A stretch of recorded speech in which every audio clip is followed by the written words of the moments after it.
Hello दोस्तों, स्वागत है आपका मेरे एक और नए वीडियो में। तो कैसे हैं आप लोग? राधे राधे। तो जैसे कि मैंने आपको एक दो वीडियोस में बताया कि अगर आपके इतने मार्क्स बन रहे हैं तो आप फ़िज़िकल की तैयारी करिए। मैंने वो वीडियो इसलिए बनाया था क्योंकि बहुत सारे लोग बहुत ज़्यादा कंफ्यूज हैं कि हम क्या करें क्या नहीं करें, हमारा मतलब हमको चांस मिलेगा कि नहीं मिलेगा, या हमारे इतने मार्क्स बन रहे हैं तो फिर हम आगे क्या करें।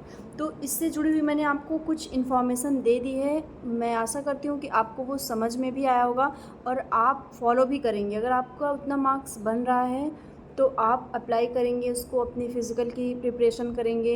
और अगर नहीं बन पा रहा है, कुछ कम नंबर रह गए हैं किसी भी रीज़न से, कि आप लोग दूसरी वैकेंसी आने वाली है, जैसे जीडी की भी आने वाली है, या फिर कुछ ऐसे भी होंगे जिनका जीडी में इस बार सिलेक्शन हुआ होगा, वो फ़िज़िकल की प्रिपरेशन कर रहे होंगे, तो आप लोग उस पे ध्यान दीजिए, दूसरे पर फ़ोकस करिए, क्योंकि इसको लेके बैठे रहने से कोई फ़ायदा नहीं है।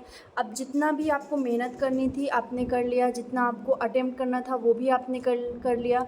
और कुछ किस्मत से या फिर कुछ भी रीज़न रहा होगा कि आप थोड़ा-सा कहीं डाउन हो गए, तो उसका अफ़सोस मत करिए। आप लोग नई वैकेंसी जो आ रही है उसकी प्रिपरेशन करिए, ठीक है?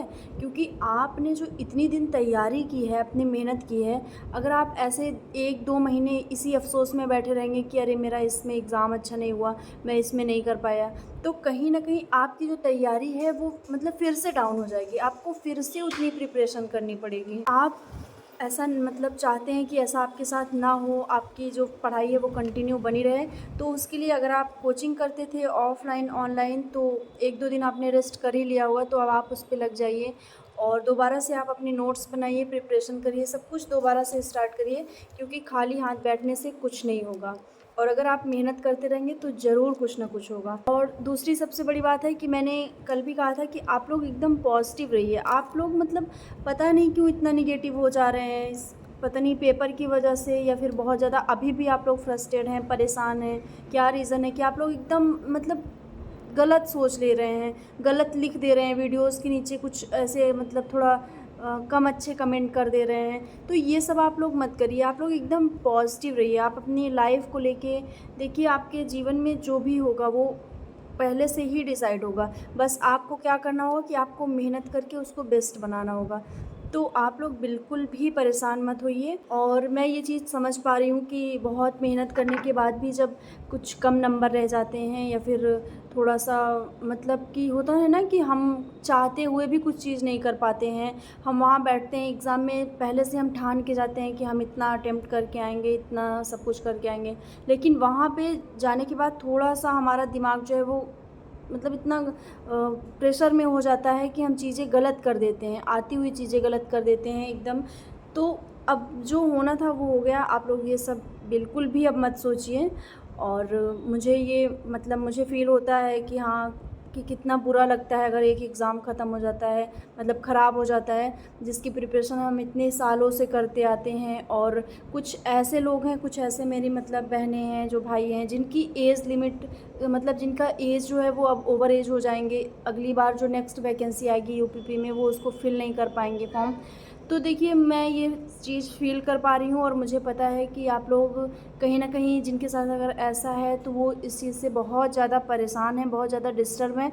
तो अपने आप को डिस्टर्ब मत करिए, परेशान मत करिए।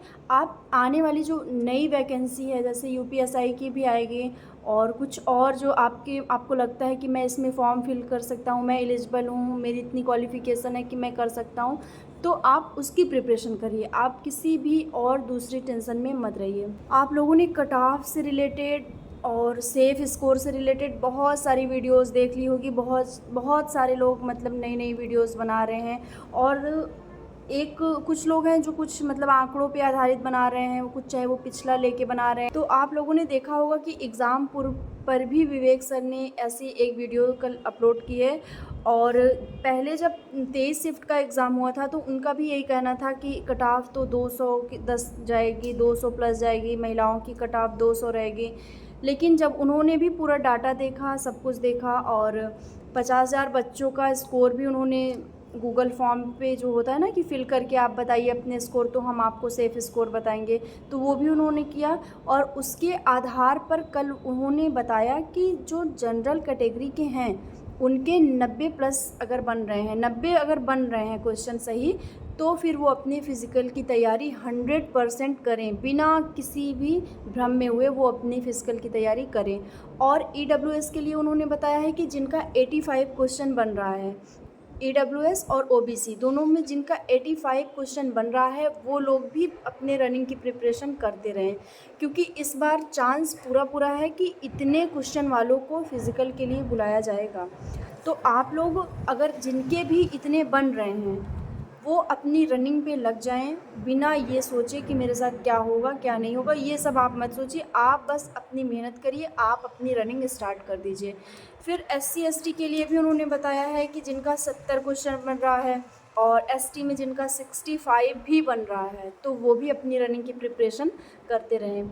अगर आप मेल हैं, आप बॉयज़ हैं, तो आप इसमें अगर जनरल में हैं तो आप अपने 100 प्लस मान लीजिए, ओबीसी में हैं तो आप अपने 95 प्लस मान लीजिए, और एससी एसटी में भी हैं तो आप अपने 85 या फिर 88 के लगभग ऐसे मान लीजिए।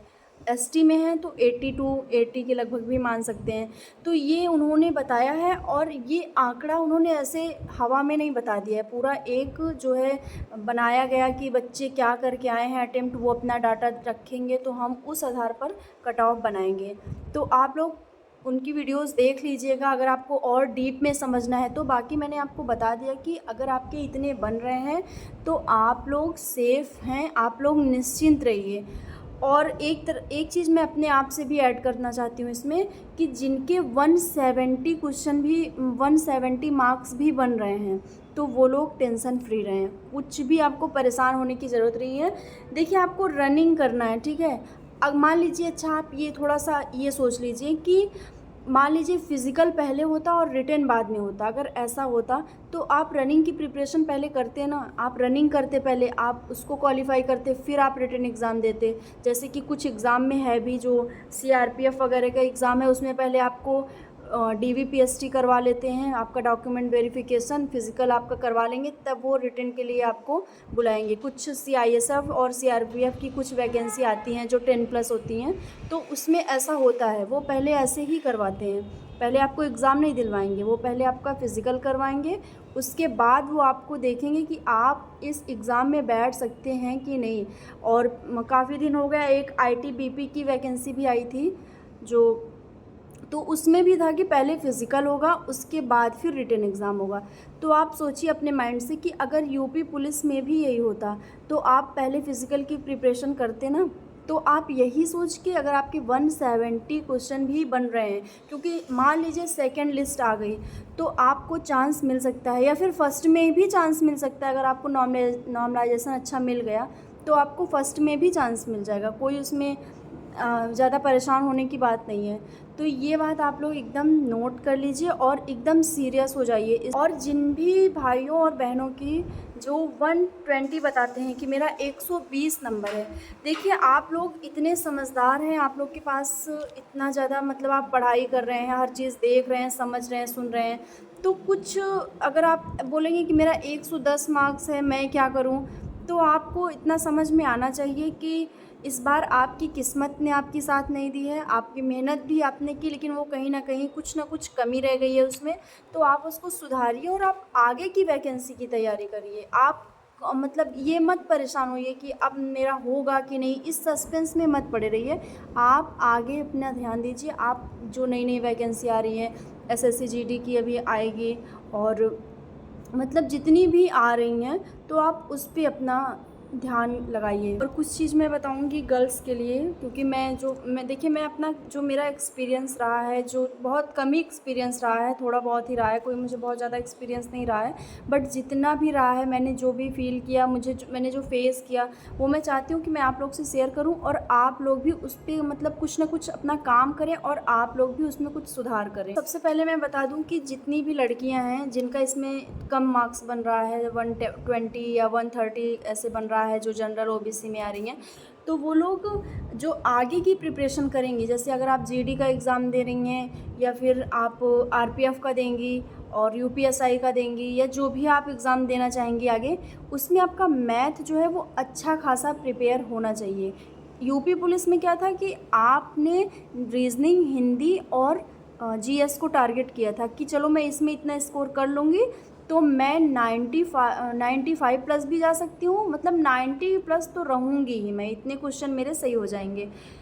लेकिन जो आगे के एग्ज़ाम हैं, जैसे आप जीडी में भी बैठेंगे तो उसमें आपको मैथ में ज़्यादा से ज़्यादा क्वेश्चन अटेम्प्ट करना कंपलसरी है। अगर आप नहीं कर पाएंगे तो आपका स्कोर नहीं इंक्रीज़ होगा, फिर आप कम में ही रहेंगे, आपका स्कोर नहीं बढ़ पाएगा उसमें। सेम ऐसे आपका यूपीएसआई में है कि आपका एक क्वालिफाई मार्क्स होना चाहिए उसमें। अगर उसमें आपके इतने नहीं बन पा रहे हैं उस मैथ पार्ट में, तो आप डिसक्वालीफाई वहीं पे हो जाएंगे, आप वहीं पे फेल हो जाएंगे अगर आपने उतने क्वेश्चन नहीं अटेम्प्ट किए तो अगर फ्यूचर में आप लोग यूपीएसआई का एग्ज़ाम टारगेट करते हैं तो उसमें आपको 40 क्वेश्चन मैथ के मिलेंगे, मतलब 40-40 आपको हर पार्ट में मिलेंगे। लेकिन उसका रूल क्या है कि आपको 40 में से 14 प्लस क्वेश्चन अटेम्प्ट करने ही हैं, आपको 14 प्लस सही करने हैं, तभी जाकर आपका सिलेक्शन होगा। अगर आपने 14 से कम कर दिए तो आप वहीं पर फेल हो जाएंगे, फिर आप ये समझ लीजिए कि फेल हैं। तो आप एक मैथ की मतलब अच्छी प्रिपरेशन करिए, आप डेली एकदम बेसिक से एकदम छोटी छोटी चीज़ों को मतलब क्लास देखिए, एक ही टीचर की क्लास देखिए। ये नहीं कि आपने आज इनकी देख ली, कल उनकी देख ली, परसों उनकी, ऐसा नहीं करना है आपको। आपको स्टार्टिंग से एक टीचर को फॉलो करना है, वो कैसा भी पढ़ाए। आपको किसी दिन उसकी लैंग्वेज समझ में आएगी, किसी दिन हो सकता है कि उस टीचर की लैंग्वेज आपको ना समझ में आए या आपको थोड़ा बोरिंग लगे या ना समझ में आए, तो भी आपको उसे ज़रूर फॉलो करते रहना है। जब आप 10-15 दिन ऐसा करेंगे तो आपको खुद ही समझ में आएगा कि हाँ, मुझे चीज़ें आने लगी है। तो ऐसे करके आपको एक प्रॉपर नोट्स बना लेना है और एक टीचर को फॉलो करते हुए आपको शुरू से लास्ट तक उसके जितने भी क्वेश्चंस वो बताते हैं, जितने भी वो करवाते हैं, सब कुछ उसको देखिएगा। और मेरे ख्याल से तो आप जो एग्ज़ामपुर में मोहित सर बैच जो चलाते हैं मैथ के लिए, उसको अगर आप लोग लेंगे तो आपको बहुत प्रॉफिट मिलने वाला है, क्योंकि वो छोटी सी छोटी चीज़ों को बताते हैं और स्टेप बाय स्टेप आपको सिखाते भी हैं कि इसके बाद क्या करना है, और बहुत ही ज़्यादा अच्छा समझाते हैं। तो आप 10 से 5 दिन उनकी क्लास लगातार लीजिए, आपको बहुत ज़्यादा फ़ायदा होगा और आपको खुद ऐसा फ़ील होगा कि हाँ, मैंने बहुत अच्छा स्कोर कर लिया है एग्ज़ाम में। तो इस चीज़ को आप लोग ज़रूर नोट कर लीजिए, ध्यान दीजिए इस पे। तो ये थी मेरी आज की वीडियो। अगर आपको वीडियो अच्छी लगी हो तो प्यारे प्यारे कमेंट करिएगा, और नेगेटिव बिल्कुल भी कमेंट मत करिएगा, ना नेगेटिव सोचिएगा, क्योंकि मैं आपको जो भी बता रही हूँ वो एकदम पॉजिटिव इंटेंशन से, मेरा कोई इंटेंशन नहीं है आपको कुछ गलत बताने का या कुछ नेगेटिव बोलने का या फिर कुछ किसी भी प्रकार से हतोत्साहित करने का। मैं चाहती हूँ कि आप फ्यूचर में भी जब कभी एग्ज़ाम में बैठें तो आप उसमें अपना एक अच्छा स्कोर क्रिएट कर पाएँ। जिस भी सब्जेक्ट में आपको डाउट हो आप मुझसे कुछ पूछ सकते हैं, या कुछ आपको सजेस्ट करना हो तो आप मुझे सजेस्ट कर सकते हैं, लेकिन आप मुझे नेगेटिव कमेंट्स बिल्कुल भी मत करिएगा। लाइफ में उसको फॉलो करूँगी, जो आप मुझे बताएंगे कि हाँ आप ऐसे नहीं ऐसे कुछ कर लो, तो मैं वो ज़रूर एक्सेप्ट करूँगी। बट आप लोग प्लीज़ नेगेटिव बिल्कुल भी मत लिखिएगा, और आप लोग खुद एक सकारात्मक विचार लेके कार्य करिए, आप लोग ज़रूर सफल होंगे। तो ठीक है, बाय बाय, टेक केयर।